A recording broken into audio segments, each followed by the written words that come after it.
Now, why would a sales agent tell you that you don't need a buyer's agent?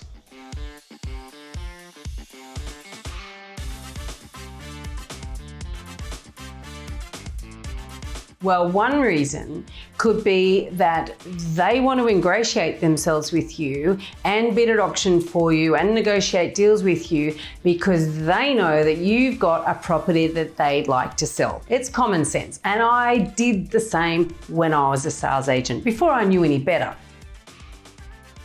Of course, there's a problem with that, because they're motivated by something they can get out of you. So they're not going to be motivated to tell you that you shouldn't buy something, and they're not going to be motivated to look for deal breakers, because at the end of the day, the sooner you buy something, the sooner they get your house to sell. That's one reason why sales agents might recommend that you don't need a buyer's agent. Another reason that they might recommend it is because they want to hoodwink you. So as a buyer, they go, look, you don't need a buyer's agent. You don't need someone to represent your interests, because that's what I'm here for. I'm here to help you negotiate the deal. And I know that in their heart of hearts, a lot of them truly believe they do have the best interests of the buyers. But they don't really, because they're paid by the vendor, not by the buyer. So that is another reason why a sales agent might recommend that you don't need a buyer's agent. Here's a third reason. They may not be trying to be clever or shifty or trying to get something out of you. They might actually truly believe that buyer's agents don't add any value. And that might be through their own experience, because unfortunately, there's a lot of new buyer's agents in the industry.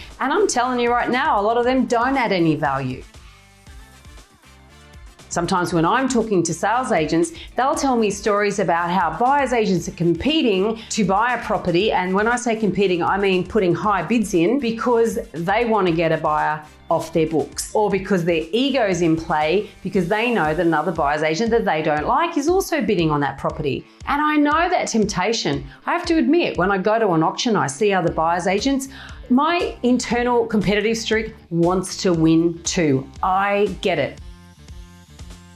Now, I'm professional enough to know how to overcome that. I've been around the traps long enough, and also ultimately the bigger reward for me is getting the best outcome for my clients. But I also have a safeguard, and that is I get my clients to give me very strict upper limit instructions before I go to auction, so I can withstand that natural inclination. But it is something that sales agents observe, certainly when they're negotiating behind closed doors. An auction is transparent. Your client can see you bidding if you're a buyer's agent. They can see if you're letting your ego get in the way. But when you're negotiating behind closed doors, that transparency is not there. And that is something that sales agents see. Sales agents see the buyer's agents that believe they're bullshit, the ones that fall for their dialogue, the ones that don't know the right questions to ask, the ones that get manipulated easy. Sales agents see all of that. They see this day in, day out. They deal with buyers day in, day out. They deal with buyer's agents day in, day out.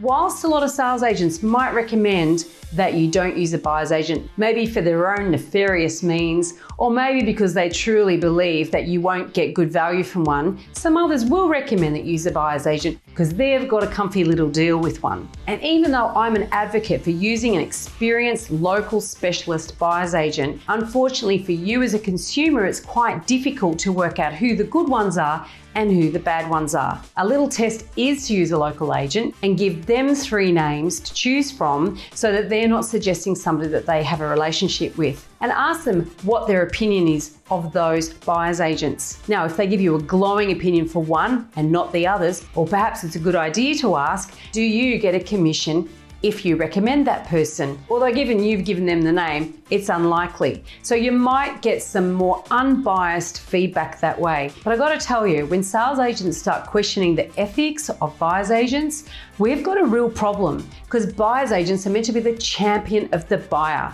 So if you're gonna use one, make sure you get a champion. I'm all for more truth and transparency and trust in this space. And I'm putting together a list of buyer's agents around the country that I rate, that I'm prepared to recommend. You can find out more if you go to veronicamorgan.com.au.